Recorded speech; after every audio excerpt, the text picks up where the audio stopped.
پڑھیں گے۔ بسم اللہ الرحمن الرحیم، الحمد للہ وحدہ والصلاة والسلام علی من لا نبی بعدہ، اما بعد فاعوذ باللہ من الشیطان الرجیم، بسم اللہ الرحمن الرحیم۔ ومن آیاته أن خلق لكم من أنفسكم أزواجا لتسكنوا إليها وجعل بينكم مودة ورحمة۔ قال النبي صلى الله عليه وسلم إن أعظم النكاح بركة أيسره مؤونة، أو كما قال النبي عليه الصلاة والسلام۔ رب اشرح لي صدري ويسر لي امري واحلل عقدة من لساني يفقهوا قولي۔ اللهم صل على سيدنا مولانا محمد في اول واوسط واخر كلامنا۔ قابل قدر سامعین کرام، اللہ تبارک تعالیٰ کا بے پناہ کرم اور شکر و احسان ہے۔ اللہ تبارک تعالیٰ اپنے پاکیزہ گھر میں ایک پاکیزہ پاک نسبت سے ہمیں جمع فرمایا۔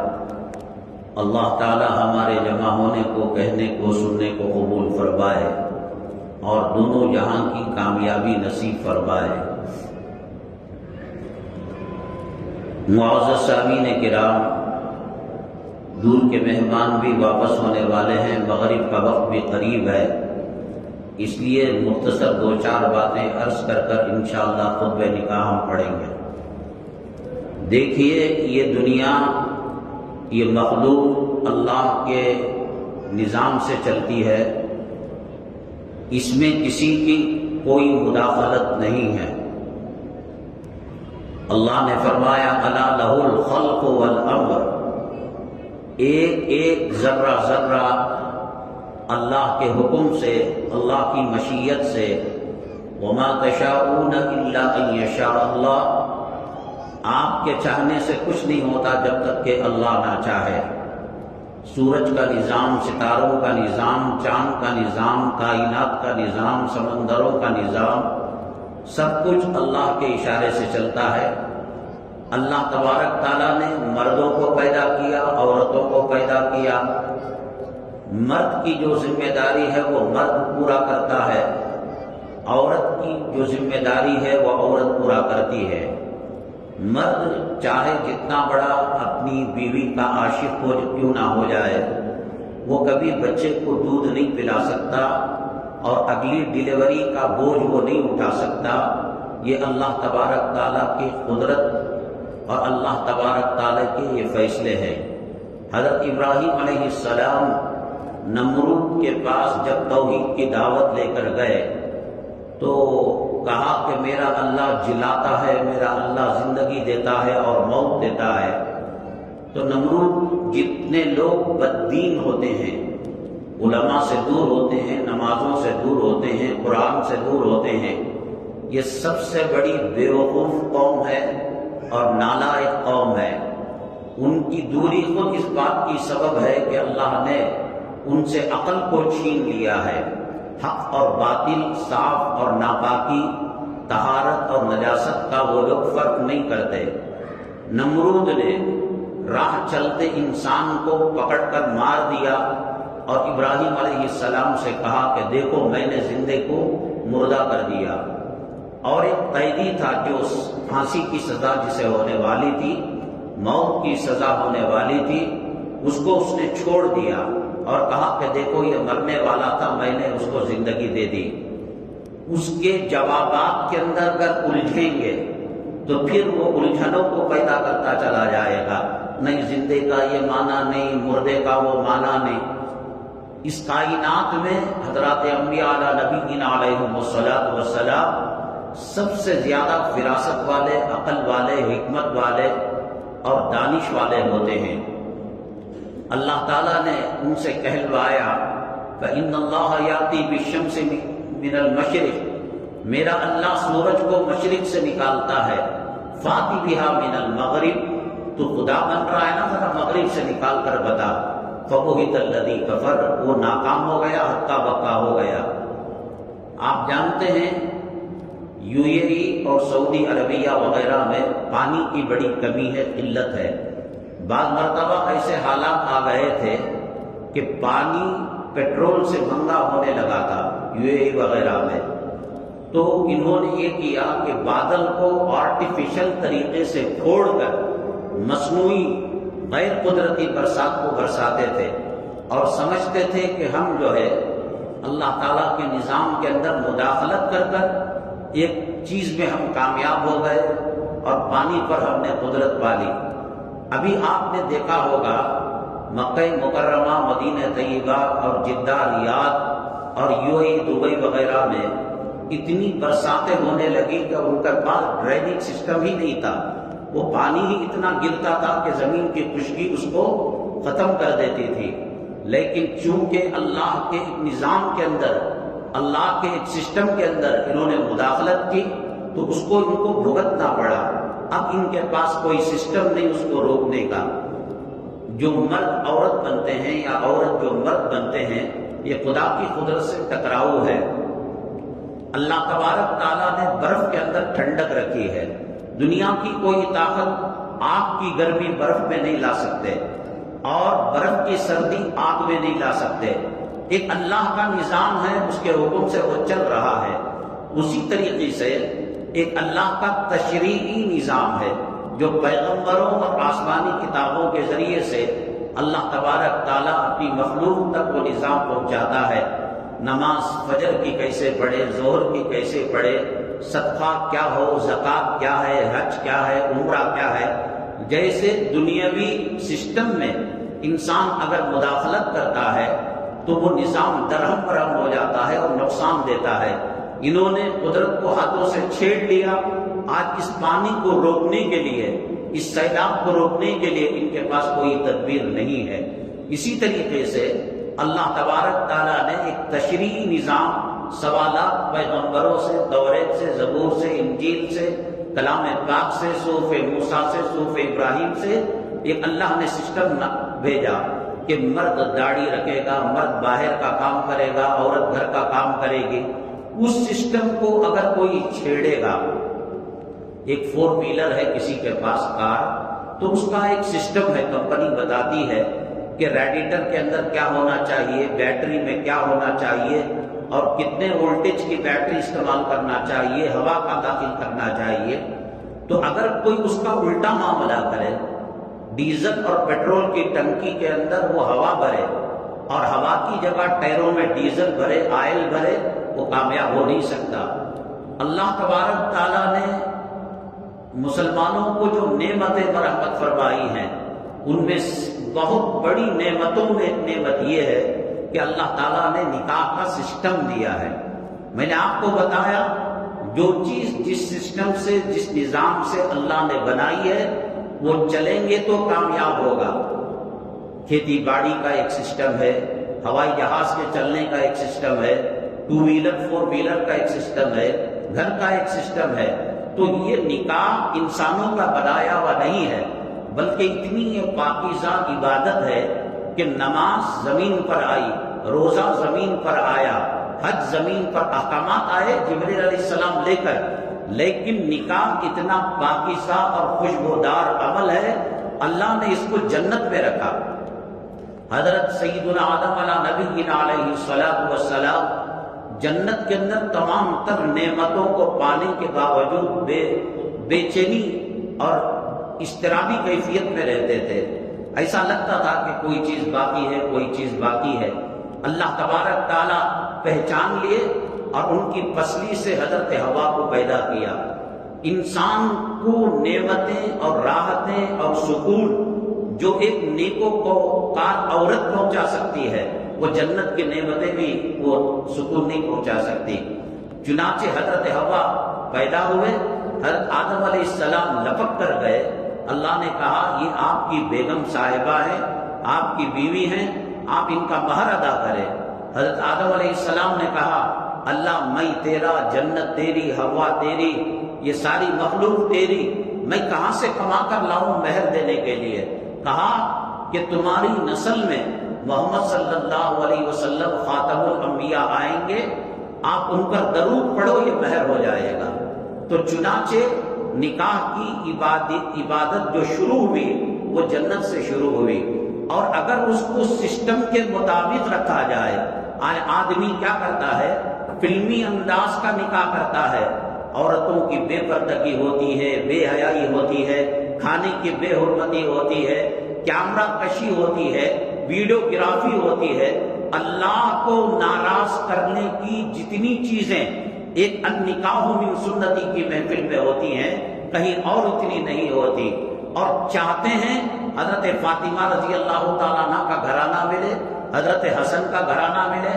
آدمی کانٹے کا درخت بو کر امید کرتا ہے کہ گلاب کا پھول مل جائے، یہ اللہ کے نظام کے خلاف ہے، یہ اللہ تبارک تعالیٰ نے جو سسٹم قدرت کا دنیا میں رکھا ہے اس کے خلاف ہے۔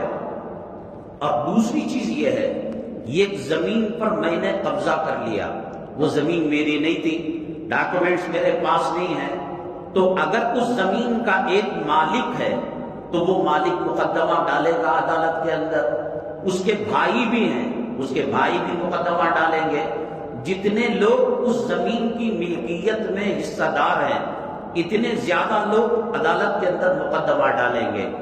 نکاح ایک ایسی سنت ہے جو تمام انبیاء کی سنت ہے۔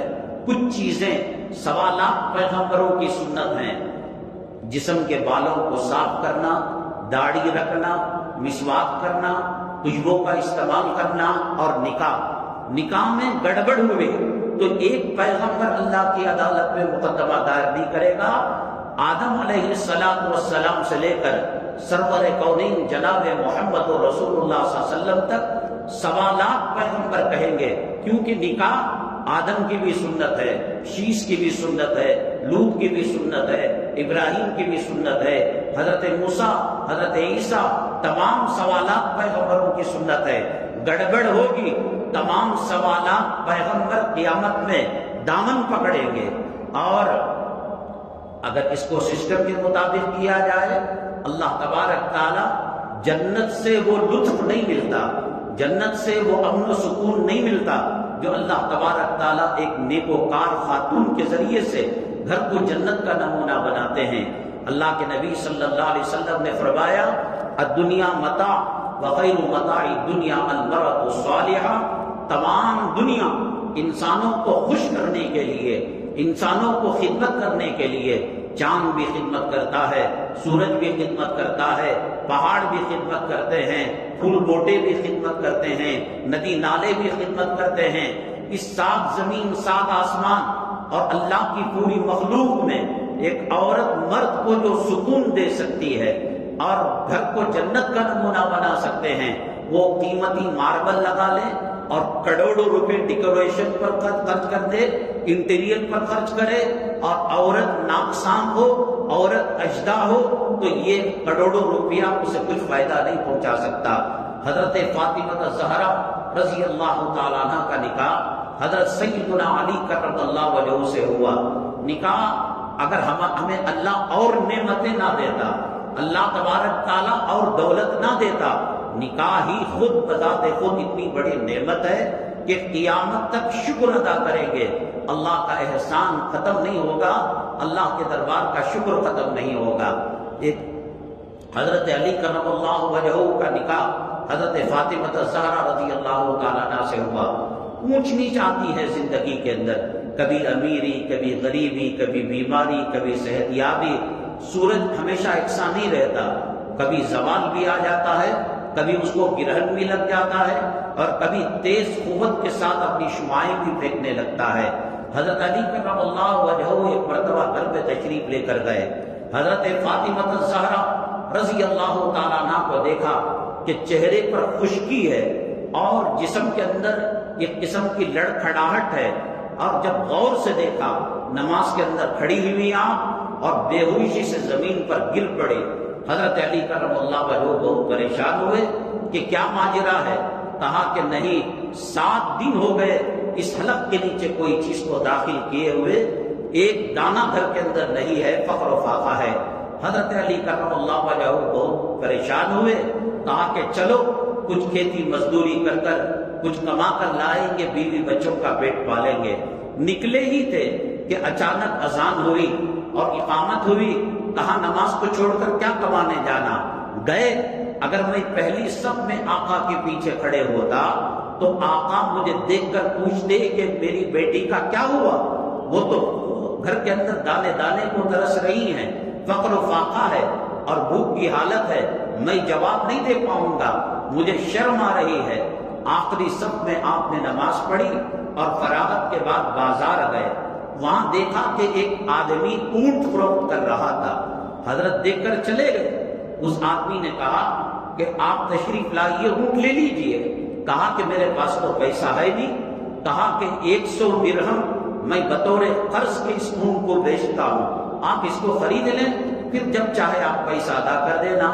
100 درہم کے اندر اس زمانے کا جو 100 روپیہ ہوتا ہے اس میں انہوں نے جانور کو خرید لیا. آگے بڑھے. اس نے کہا کہ علی یہ اونٹ بیچنے کا ہے, فروخت کا ہے. کہا کہ ہاں بیچنے کا ہے, فروخت کا ہے.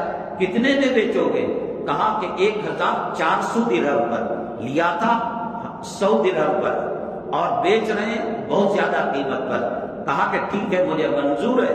اس کے بعد ان کے غلام تھے خنور, ان کو کہا کہ جاؤ پہلے آدمی کو پیسہ دے دو, بقیہ پیسے سے غلہ اور اناج لے کر ہم گھر چلے جائیں گے. اللہ کے نبی بھی دعا دیں گے, حضرت فاطمہ بھی دعا دیں گی. تو گئے وہ. تو اس کے بعد ان کو پریشانی ہوئی کہ پہلا آدمی جس نے جانور کو بیچا تھا وہ نظر ہی نہیں آ رہا تھا مدینہ طیبہ میں. اور گئے حضرت فاطمہ رضی اللہ تعالیٰ عنہ کے دولت کدا اپنے گھر میں, تو دیکھا نبی کریم صلی اللہ علیہ وسلم حضرت فاطمہ ہنس ہنس کر بات کر رہی, مسکرا رہی ہے. ارے ابھی تو یہ بے ہوش ہو کر گر رہی تھی, اب یہ کیا مسکرا کر بات کر رہے ہیں. اللہ کے نبی صلی اللہ علیہ وسلم کو وحی آ چکی تھی. حضرت علی کو دیکھ کر اللہ کے نبی صلی اللہ علیہ وسلم مسکرائے. فرمایا کہ علی بیچنے والے تاجر کو تلاش کر رہے ہو تاکہ یہ پیسہ اس کو ادا کرے, اب تم کو قیامت تک وہ آدمی نہیں مل سکے گا. اے علی کیا تم نے جو 2 آدمیوں کو دیکھا, بیچنے والے کو اور لینے والے کو, کبھی مدینے کی سرزمین کے اندر چھوٹا سا دیہات تھا, چھوٹا سا گاؤں تھا. اب اس وقت مسجد نبوی صلی اللہ علیہ وسلم کی جو عمارت ہے پورا مدینہ اسی میں تھا. ان کے باغات, ان کے کھیتی باڑی, ان کے کنویں تالاب سب اسی کے اندر تھا. اور اس کے بعد بقیع الغرقد قبرستان تھا. تو آدمی پہچانا جاتا ہے. حضرت علی نے کہا کہ کوئی مجھے نظر نہیں آیا, نہ ان کو دیکھا ہے. تو ہنس کر کہا بیچنے والے جبرائیل علیہ السلام تھے اور خریدنے والے میکائیل علیہ السلام تھے. نکاح سنت کے مطابق ہو. اللہ کا قرآن کہتا ہے ان یکونوا فقراء یغنیہم اللہ من فضلہ, کہ اگر وہ فقیر ہوں گے اللہ نکاح کے بدلے میں مالدار کر دے گا. اور جو نکاح جتنی سنت کے مطابق ہوتا ہے وہ نکاح اس کی رفتار اور اس کی پہنچ بھی وہاں تک ہوتی ہے. کوئی 2 سال تک چلتا ہے, کوئی 20 سال تک چلتا ہے.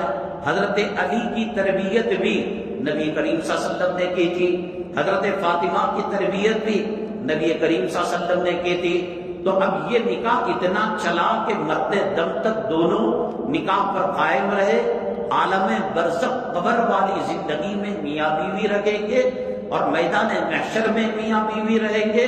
اور فرمایا اللہ کے نبی صلی اللہ علیہ وسلم نے اے علی جنت میں میرے محل کے سامنے تمہارا محل ہوگا اور حضرت فاطمہ حسنین کے ساتھ آپ وہاں پر زندگی گزاریں گے. یہ جو آج طلاق کی نوبتیں, خلا کی نوبتیں اور آپسی پنچایت کی نوبتیں آتی ہیں, وہ فساد کی جڑ یہ ہے کہ رخے کے اندر تو لکھا جاتا ہے النکاح من سنتی, اور عملی طور پر جتنی شرارتیں اور عملی طور پر جتنی بے اعتدالیاں اور سنت سے دوری محفل نکاح میں ہوتی ہے, یہ اللہ کے غضب کو, یہ اللہ کی لعنت کو, یہ اللہ تعالیٰ کے غصے کو اور عذاب کو دعوت دینے والی چیز ہے. جس محفل کے اندر خدا کے عذاب کو دعوت دی جائے وہ محفل بابرکت نہیں ہو سکتی. اصل میں جب چیزیں بہت سالوں تک چل پڑتی ہیں تو آدمی اس کو آسانی سے نہیں نکالتا. کفار مکہ, مشرکین مکہ, اللہ کے نبی صلی اللہ علیہ وسلم توحید کی دعوت دیتے تو یہی کہتے انا وجدنا آباءنا کذالک یفعلون. یہ تو